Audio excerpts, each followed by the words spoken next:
अगर दुनिया के बड़े बड़े सामर्थ्यवान देशों में कोरोना से जुड़े आंकड़े देखें तो उनकी तुलना में आज भारत बहुत संभली हुई स्थिति में है।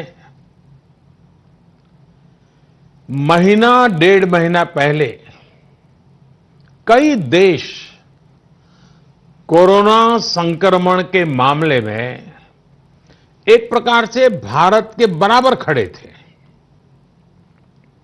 आज उन देशों में भारत की तुलना में कोरोना के केसेस 25 से 30 गुना ज्यादा बढ़ गए हैं। उन देशों में हजारों लोगों की दुखद मृत्यु हो चुकी है। भारत ने होलिस्टिक अप्रोच न अपनाई होती, इंटीग्रेटेड अप्रोच न अपनाई होती, समय पर तेज फैसले न लिए होते तो आज भारत की स्थिति क्या होती, इसकी कल्पना करते ही रुएं खड़े हो जाते हैं। लेकिन बीते दिनों के अनुभवों से ये साफ है कि हमने जो रास्ता चुना है, आज की स्थिति में वही हमारे लिए सही है। सोशल डिस्टेंसिंग और लॉकडाउन का बहुत बड़ा लाभ देश को मिला है। अगर सिर्फ आर्थिक दृष्टि से देखें तो ये महंगा जरूर लगता है, बहुत बड़ी कीमत चुकानी पड़ी है, लेकिन भारतवासियों की जिंदगी के आगे इसकी कोई तुलना नहीं हो सकती।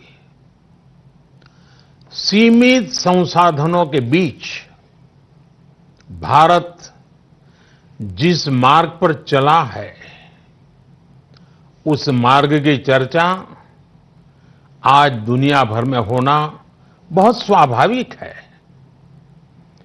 देश की राज्य सरकारों ने भी स्थानीय स्वराज संस्थाओं की इकाइयों ने भी इसमें बहुत जिम्मेदारी के साथ काम किया है।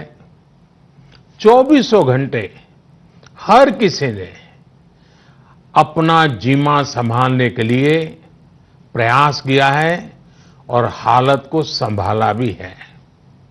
लेकिन साथियों, इन सब प्रयासों के बीच कोरोना जिस तरफ फैल रहा है, उसने विश्व भर में हेल्थ एक्सपर्ट्स को और सरकारों को और ज्यादा सतर्क कर दिया है।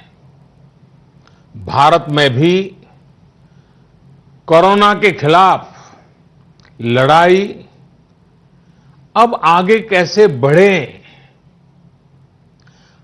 हम विजयी कैसे हो, हमारे यहां नुकसान कम से कम कैसे हो, लोगों की दिक्कतें कम कैसे करें, इन बातों को लेकर राज्यों के साथ निरंतर चर्चाएं की है। और इन सभी चर्चाओं में से एक बात उभर करके आती है, हर किसी का यही सुझाव आता है, नागरिकों की तरफ से भी यही सुझाव आता है कि लॉकडाउन को बढ़ाया जाए।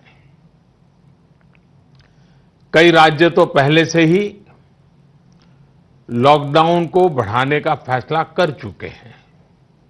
साथियों, सारे सुझावों को ध्यान में रखते हुए ये तय किया गया है कि भारत में लॉकडाउन को अब 3